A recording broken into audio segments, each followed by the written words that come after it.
My name is Chris Kobrak. I'm a professor of finance at USAP Europe, and I've been asked to give you a talk about history, finance, and financial regulation.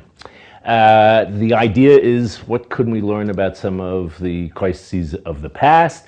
Quite frankly, I'm convinced that most financial actors have very little sense of history, and that has contributed to our crisis. And some others have a tendency to focus on one period, one crisis, instead of looking at a broad range of them. I'm not sure that we're able to find any broad generalizations about crises, panics of the past, but I think there are some lessons that might be learned from that. I've chosen 5 from America's history. Quite frankly, all of them had worldwide implications, but the epicenter was in the United States. The first started 100 years before, virtually 100 years before the recent crisis that we've had. It was called the bankers' panic, which tells you a lot about it already. They panicked. They got very nervous about counterparty risk. There was a bubble in commodities prices, and perhaps most importantly, an upsurge in a whole bunch of new financial institutions that were pretty unstable, were not well regulated. There were also some natural disasters that occurred around them. Some people think that the earthquake in San Francisco contributed to it. It had, as I mentioned, worldwide repercussions, but it was really very focused in the United States. There's one very big difference between that crisis and the crisis that we've just been going through, we still are going through, and that is that bankers themselves stepped in and solved the problem. They took responsibility for what they had been doing. And J.P. Morgan, the most important banker in the United States, got together the biggest bankers in New York, and that is biggest bankers in the United States, said, guys, we got to put up some money and save this system.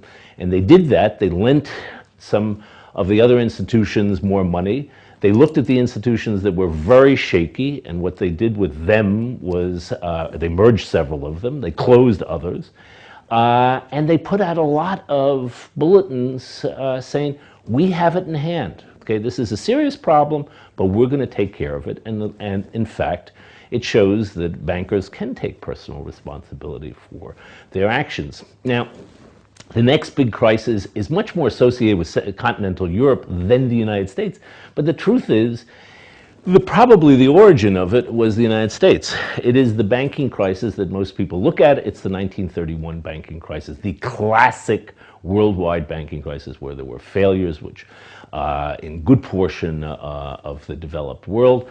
It may have it may have been the case that it was probably the worst handled of all the crises that I'm going to talk about. In fact, instead of adding liquidity to the system, the central bankers of the world took it away, which exacerbated the deflation that was already occurring and made the depression worse, created more of a tendency of governments to become autarkic, and contributed to World War II, which followed a few years later. Now, it is the crisis that Bernanke knows the most about. He is one of the great experts about it, and it's my feeling that he's focused almost exclusively on that banking crisis and does not want to see the same mistake of removing credit from the system happen, and removing America's role as banker of last resort, contributing liquidity to other countries. He doesn't want to make those mistakes, and he's right not to make those mistakes. But there's some very, very big differences between that crisis and the ones we're having. There was no deposit insurance then. We have no gold standard now, which caused some of the problems in 1931. There was no prior crash leading up to September 2008. And we had increasing commodities prices before then, and instead of that, in the 1920s, they had decreasing ones. So perhaps the lesson here is that we should not focus too much our policies on any one crisis and look for some distinctions, because we may overreact to what's going on. And for me, one of the most interesting periods is Bretton Woods, and I'm not going to say a lot about it because it's kind of complicated to describe the whole Bretton Woods system. But one of the things, in 1971, the system that had been established after World War II, that had stable foreign exchange rates, low inflation, high amounts, high increases in trade, that system broke down because lots of countries, primarily the United States, but other countries, lost some discipline in that system, the discipline that was required. What's interesting for me is that in the 10 years that followed August 1971, we had relatively high inflation, actually very high inflation, and relatively little growth. And some of that may have been caused by the uncertainty of the actors, financial and other actors, looking forward at a system that they had no idea how it was going to evolve. It's basically the system we have today. But they, having lived through the gold standard and then the interwar period, then the Bretton Woods system, had really had no idea how the new market-based system was going to work. And that the uncertainty slowed growth a great deal. And the other thing was that inflation was very high, in part because of all the things that were taken, the steps taken by governments to ease the pain. And perhaps we ended up having to have the most severe recession up until this one to wring out that inflation, to get the system back into some sort of reasonable equilibrium afterwards. Next crisis, I think most people know something about savings loan in the United States. It had a lot of similarities to what we've been going through, in that it was also associated with a real estate bubble. There was poor deregulation of the banking system, allowing small banks to start investing in things that they probably had no business investing in, with using funds that they got by guaranteed deposits guaranteed by the federal government.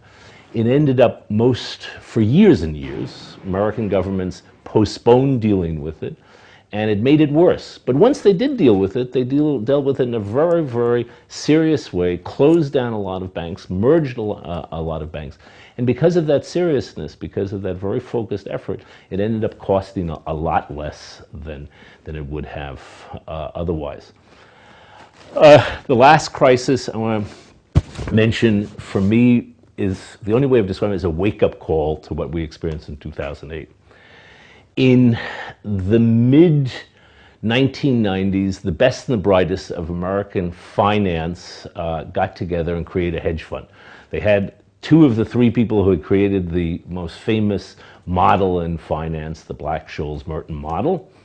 They had the best traders from Salomon Brothers. They went into a hedge fund for a while. They made tons of money. And then finally people copied them. Finally they got over-leveraged. And finally the markets moved in ways that were not in their models. And the whole thing collapsed. Okay? The whole thing collapsed. The Fed came in. Greenspan organized a bailout. And with that bailout, with private banks coming in, they were able to rescue the system, and as a matter of fact, most of the assets of long-term capital management. The bad thing about it is they looked at the experience afterwards and said, we don't have anything to worry about. See, one of these people, one of these institutions goes belly up, we'll come in and we'll organize a bailout, everything will be hunky-dory. What was forgotten was that the total assets of long-term capital management were $100 billion.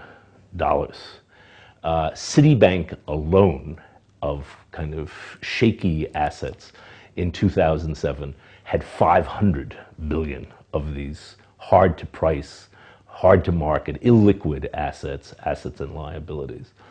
And that's one bank of 20 mega banks in the world. So the lesson that they forgot was that they should have, is once you allow lots and lots of people to be doing this, it may not be so easy to control the next time around. That's all I wanted to say. I hope it was interesting. Thank you.